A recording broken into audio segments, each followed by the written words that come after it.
Who looks outside, dreams. Who looks inside, awakes. Knowing your own darkness is the best method for dealing with the darknesses of other people.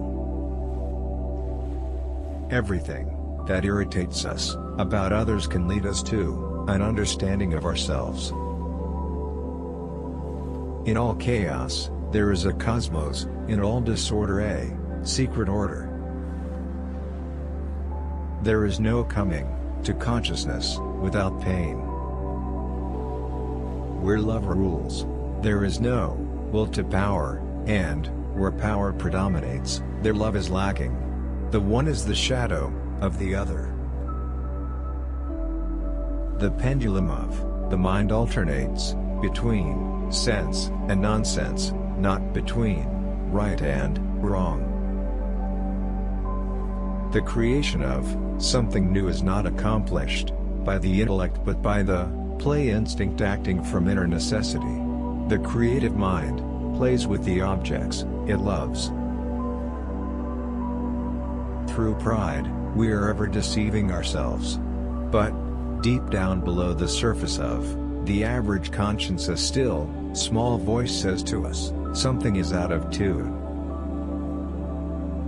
For a young person, it is almost a sin, or at least a danger, to be too preoccupied with himself, but for the aging person, it is a duty and a necessity to devote serious attention to himself. Knowledge rests not upon truth alone, but upon error also. There is no such thing as a pure introvert or extrovert. Such a person would be in a lunatic asylum.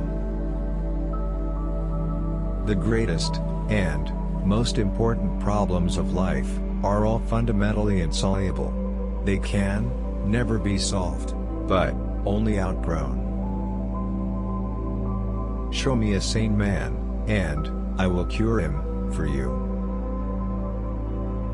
Neurosis is always a substitute for legitimate suffering.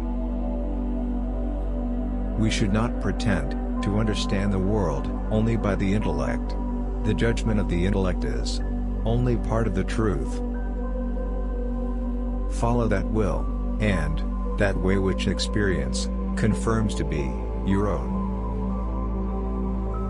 The debt we owe to the play of imagination is incalculable.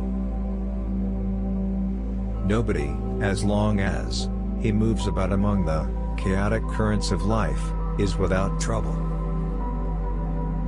A scream is always just that, a noise, and not music.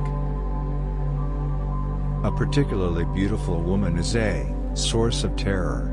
As a rule, a beautiful woman is a terrible disappointment. As far as we can discern, the sole purpose of human existence is to kindle a light in the darkness of mere being. A man who has not passed through the inferno of his passions has never overcome them. The word happy would lose its meaning if it were not balanced by sadness. It all depends on how we look at things, and not how they are in themselves. Man needs difficulties, they are necessary for health. There is no birth of consciousness without pain. If one does not understand a person, one tends to regard him as a fool. Mistakes are, after all, the foundations of truth, and if a man does not know what a thing is, it is at least an increase in knowledge if he knows what it is not. Man's task is to become conscious of the contents that press upward from the unconscious. Masses are always breeding grounds of psychic epidemics.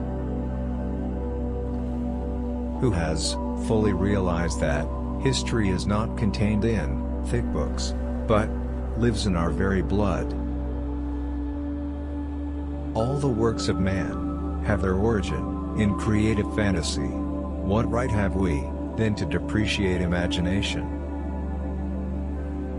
Shrinking away from death is something unhealthy and abnormal, which robs the second half of life of its purpose.